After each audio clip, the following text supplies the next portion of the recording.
அடிக்கிற வெயிலில் வெளியில் சுற்றுறோம். வெளியில் போயிட்டு துணி காய போடுற மொட்டை மாடிக்கு துணி காய போட்டு வீட்டுக்குள்ளே வந்தோடனே கண்ணு கொஞ்ச நேரத்துக்கு எப்படி இருக்கும்? இருட்டாக இருக்குதா இல்லையா? கண்ணே தெரியாது. இன்று புனித பவுல், அதாவது சவுல் யாரை சந்திக்கின்றார்? ஒரு மாபெரும் ஒளியை சந்திக்கின்றார். அந்த ஒளியை சந்தித்ததன் பயனாக என்ன நடக்குது? அவருக்கு கண்ணு தெரியாமல் போகின்றது. 3 நாட்கள் அவர் பார்வையற்று இருந்தார். 3 நாட்கள் என்ன பண்ணுறாரு? அவர் பார்வையற்று இருந்தார். அதுக்கப்புறம் இன்னொரு முக்கியமான வார்த்தை, என்ன வார்த்தை இருக்குது?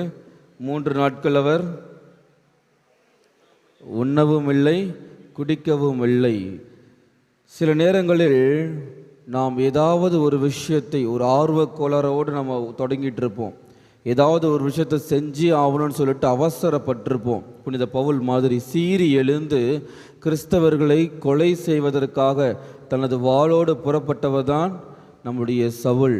ஆனால் சவுலானவர் தடுத்து நிறுத்தப்படுகின்றார். நாமும் சில நேரம் என்ன பண்ணுவோம்? இதை மாதிரி ஏதாவது ஒரு விஷயத்தை ஆர்வத்தோடு ஏதாவது அவசரமாக செய்வதற்காக கிளம்பி கொண்டிருப்போம். ஆனால் திடீரென்று நாமும் என்ன பண்ணுவோம்? தடுத்து நிறுத்தப்படுவோம். பவுலை போல நாமும் தடுத்து நிறுத்தப்படுவோம். அந்த தடுத்தல், அந்த நிறுத்தல் எதிர்நிலை பார்க்கும் பொழுது நம்மை ஒரு பெரிய ஆபத்திலிருந்து காப்பாற்றக்கூடிய ஒரு தடுத்தலாக இருக்கும். இன்று பவுல் அதை தான் அவர் சந்திக்கின்றார். 2வது முக்கியமான விஷயம், 3 நாட்கள் அவர் பார்வையற்று இருந்தார். அவருக்கு கண் திறக்கவில்லை.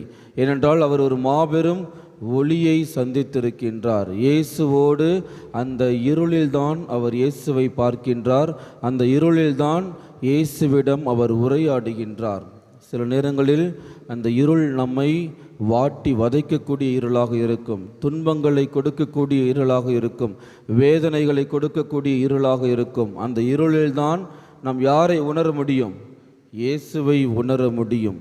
அந்த இருளில்தான் நாம் இயேசுனுடைய அரும் செயல்களை நம்மால் காண முடியும். இயேசு சவுலினுடைய அகக்கண்களை திறக்கின்றார். அதனால தான் என்ன பண்ணுறாரு? இந்த புறக்கண்களை அவர் மூடி விடுகின்றார். நாமும் இருளில் இருக்கும் பொழுதுதான் நம்முடைய அகக்கண்களானது திறக்கப்படுகின்றது. இயேசுவினுடைய வல்ல செயல்களை நம்மால் அறிய முடிகின்றது.